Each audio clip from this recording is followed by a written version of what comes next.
সম্মানিত দর্শক, আজকে দেখাবো মাত্র 3 মিনিটে 40 সাইজের পেটিকোট আপনারা কিভাবে কাটিং করবেন।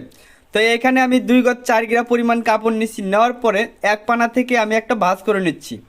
এক পানা থেকে আমাদের যে বেল হবে সেই বেলের জন্য 5.5 ইঞ্চি পরিমাণ আমাদের কাটিং করে নিতে হবে। তো দেখেন, এক পানা থেকে ভাঁজ করে নেওয়ার পরে আমরা এই পাশ থেকে 5.5 ইঞ্চি পরিমাণ কাপড় কেটে নেব। এই 5.5 ইঞ্চি কাপড় দিয়ে আমরা এই পেটিকোটের বেল দিব, ঠিক আছে।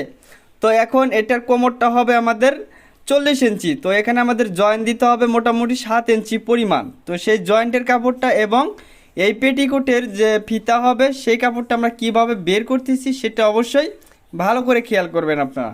তো দেখেন, বেলটা কিন্তু এরকম আমাদের ডাবল থাকবে।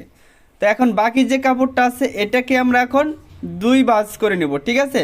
তো দেখেন, আমি 2 ভাঁজ করে নিব। 2 ভাঁজ করে নেওয়ার পরে আমাদের যে কোনো এক সাইড থেকে বেলের যে জয়েন্ট দিতে হবে সেই কাপড় বের করব এবং ফিতার জন্য কাপড় বের করব।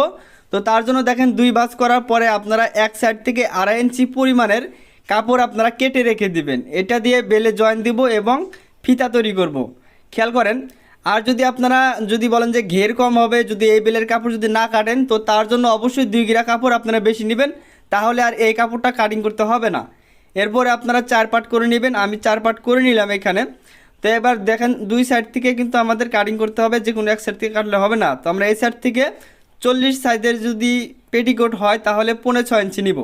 তো এইখানে যেহেতু 6.5 নিচ্ছি, এবার এ পাশে 6.5 নেওয়ার পরে আপনারা চাইলে ফিতাটা এভাবে ধরে সোজা বরাবর একটা মার্জিন দিয়ে নেবেন, ঠিক আছে। আর যদি এভাবে করতে না চান তাহলে এখানে ধরে ওই মাথায় ধরে একটু উঁচা করে বাঁকা হয়ে গেলে আপনারা এখানে কাটিং করে নেবেন। তো আবারও বলতেছি, 40 সাইজের যদি পেটিকোট কাটিং করেন সেলাই মার্জিন সহকারে আপনারা 6.5 ইঞ্চি নেবেন, অর্থাৎ 6 ইঞ্চির 2 পয়েন্ট কম নেবেন, ঠিক আছে। তো এই চিকন সাইডটা আমাদের এই চিকন সাইডের সাথে মিল করতে হবে। তো খেয়াল করেন, দুটি পার্ট এক জায়গায় রেখে এই পায়ের সাইড আর একটা হচ্ছে বাঁকা পার্ট, ঠিক আছে। তো এটাকে আমরা আড়া পার্ট আর খাড়া পার্ট বলে থাকি। তো এই যে বাঁকা পার্ট আর একটা হচ্ছে সোজা পার্ট এক জায়গা করে নিয়ে সেলাই দিবেন, তাহলে আর পেটিকোটের 2 সাইড ঝুলে যাবে না। এরপরে এইখানে সমান করে একটা মার্জিন দিয়ে আমরা কেটে নিব এবং নিচে রাউন্ড শেপ দিয়ে একটু কেটে নিব, তা না হলে কিন্তু এই পেটিকোটটা গোল হবে না, ঠিক আছে।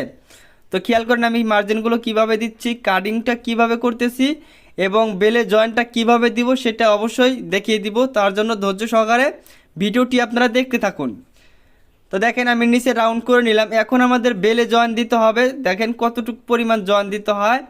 আমরা এই পার্টগুলো কাটিং করছি 6.5 ইঞ্চি। যাদের 40 ইঞ্চি কোমর হবে তারা 6.5 ইঞ্চি নিয়ে কাটিং করবেন। আরেকটা সহজ হিসাব, যার যতটুকু কোমর হবে সেখানে 4 ইঞ্চি যোগ করে 8 দিয়ে ভাগ দিবেন। দেওয়ার পরে যেটা আসবে সেটা নিয়ে আপনারা কাটিং করে নেবেন, তাহলে আপনাদের কাজগুলো অ্যাকুরেট হবে সেলাই করার পর।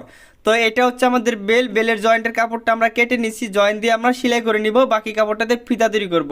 ভিডিওটি ভালো লাগলে লাইক করবেন এবং চ্যানেলে নতুন হয়ে থাকলে অবশ্যই সাবস্ক্রাইব করবেন, পাশে থাকা বেল বাটন